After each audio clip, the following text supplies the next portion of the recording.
Super Bowl Sunday. Admit it, you're all watching for the halftime show.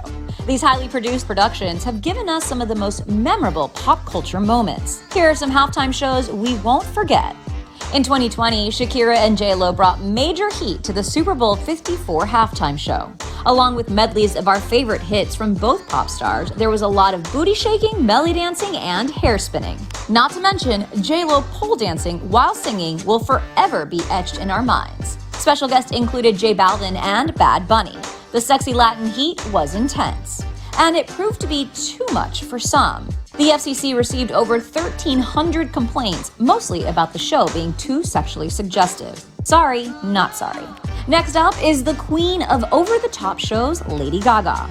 In 2017, Gaga opened the show by singing a medley of God Bless America and This Land Is Your Land, while hundreds of remote-controlled drones created an American flag behind her. She then appeared to jump, yes, jump off the roof of the stadium and onto the stage. Talk about an epic entrance. The intro was actually pre-recorded, and Gaga was lowered into the stadium on wires, but it was impressive either way. She performed some of her biggest hits, including Poker Face, Telephone, and Bad Romance, played a guitar and piano, and gave all the classic Gaga fashion we all love.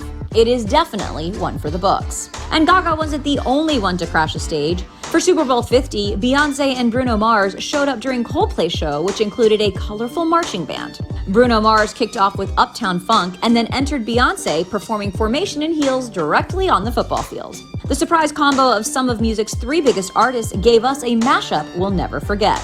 In 2015, Katy Perry brought super silly, cute, colorful beach vibes to the halftime show. One of the most memorable halftime moments is when the singer performed her hit song Teenage Dream with two dancing sharks. Except one of them looked like they might have skipped rehearsal. Left shark flailed his little flippers and spun around in circles, out of sync with Katy and right shark. Hey dude, you do know millions of people are watching this, right? Understandably, Left Shark and his awkward dancing instantly went viral. According to the dancer inside the suit, Brian Gaw, turns out this was actually part of the planned choreography, and he was having fun with his character. A few years later, Brian told NPR, "I'm in a 7-foot blue shark costume. There's no cool in that." Cool or not, Left Shark will forever remain in halftime history. 2004 gave us a show that rocked millions of people across the world. We have to talk about nipplegate. If you don't already know the story, Justin Timberlake and Janet Jackson took the halftime show stage in Houston, and at one point, Justin ripped off a piece of Janet's wardrobe and boom, breast exposure to 144 million live viewers. The aftermath from that moment was huge. Whether or not it was a planned publicity stunt or simply a wardrobe malfunction gone terribly wrong, everyone had an opinion on this controversial halftime moment. And finally, we can't talk about Super Bowl halftime shows without mentioning the one that changed the game.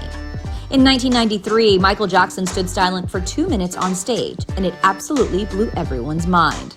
Surrounded by a choir of 3,500 children, the king of pop sang "We Are the World" and "Heal the World" with a massive inflatable globe.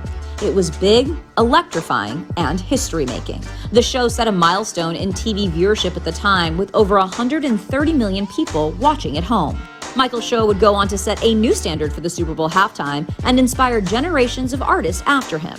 Some still consider this to be the greatest halftime show of all time. It's definitely one to beat.